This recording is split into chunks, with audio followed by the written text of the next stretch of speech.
Hi అందరికీ, welcome back to my channel. నేను శరణ్య. నేను శ్రావణ మంగళవారం నోము చేసుకుంటాను. ఇది 5వ సంవత్సరం. అయితే దానికి కావాల్సిన పూజ సామాన్లు అన్నీ కొనేసాను.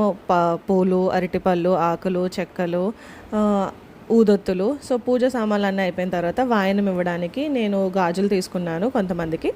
అది అయిపోయిన తర్వాత శ్రావణ మంగళవారం అంటే కంపల్సరీగా పిండి దీపాలు పెట్టాలి. అందుకని బియ్యం అది ఆడించుకొని వచ్చేసాను నేను, మా హస్బెండ్.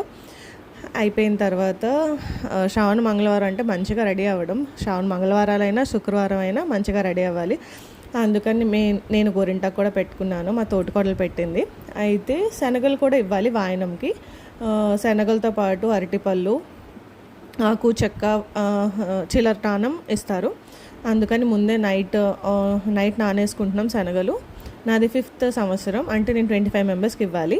ఇంకా మా తోటికోడలు 4th, సో తను ఒక 20 మెంబర్స్కి ఇవ్వాలి వాయనాలు.